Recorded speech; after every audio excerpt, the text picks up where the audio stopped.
Hello everyone, welcome to my channel. दोस्तों, आज यानी कि 12 जून 2024 को दिल्ली हाई कोर्ट में जो ये नीट स्कैम चल रहा है, इसको लेके हियरिंग हुई थी।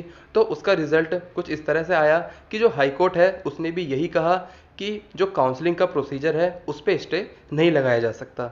काउंसलिंग जैसे भी एनटीए चाहता है, जिस भी डेट से वो चाहता है, एनटीए वाले कर सकते हैं।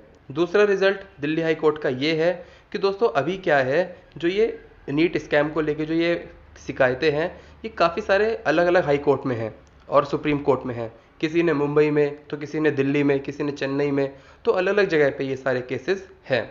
तो दूसरा रिजल्ट हाई कोर्ट का ये आया कि इन सारे केसेस को एक साथ मिलाया जाएगा और उसके बाद इस पिटीशन को ट्रांसफ़र कर दिया जाएगा सुप्रीम कोर्ट के पास, क्योंकि दोस्तों आप जानते ही होंगे कि हाई कोर्ट से बड़ा सुप्रीम कोर्ट होता है। अब दोस्तों मैं आपको बताता हूँ कि ऐसा ऐसा हाई कोर्ट ने क्यों बोला कि जो काउंसलिंग है उस पर स्टे नहीं लगाया जा सकता। क्योंकि दोस्तों कहते हैं कि जो ट्रेन होती है उसका जो इंजन होता है वो जिस डायरेक्शन में चलता है, पूरी पूरी ट्रेन उसी तरफ चलती है। और हुआ भी यही, क्योंकि सुप्रीम कोर्ट पहले ही बोल चुका था कि काउंसलिंग पे स्टे नहीं लगाया जाएगा, तो हाई कोर्ट उसके डिसीजन को डिनाई नहीं कर सकता। हाई कोर्ट ने भी यही बोला कि काउंसलिंग पे अभी स्टे नहीं लगाया जाएगा। अब पेरेंट्स का और स्टूडेंट्स का सबसे बड़ा कन्फ्यूजन ये है कि उन लोगों का ये मानना है कि अगर काउंसलिंग का प्रोसेस स्टार्ट नहीं होता तो चांसेस रीनीट के ज़्यादा थे, लेकिन अब जब काउंसलिंग हो जाएगी तब तो रीनीट होने के चांसेस बिल्कुल ज़ीरो हो जाएंगे। तो दोस्तों बात यह है कि जितने चांसेस काउंसलिंग होने से पहले थे, उतने ही चांसेस काउंसलिंग होने के बाद भी है। चाहे बहुत कम चांसेस हो, पर जितने चांसेस काउंसलिंग से पहले थे रीनीट होने के, अभी भी उतने ही होंगे, चाहे वो ज़्यादा हो या फिर कम।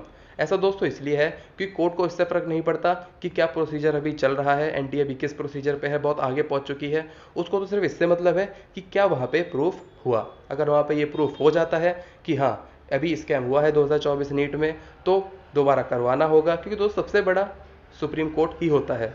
अगर उसने बोल दिया, अगर वहाँ पे प्रूफ हो गया कि हाँ नीट स्कैम हुआ था, तो रीनीट दोबारा करवाना पड़ेगा। और अगर वहाँ पे प्रूफ नहीं होता है तो रीनीट नहीं होगा। और दोस्तों पहले भी यही बात थी कि अगर प्रूफ हो जाता तो रीनीट हो जाता, और अगर प्रूफ नहीं होता तो फिर रीनीट नहीं होता।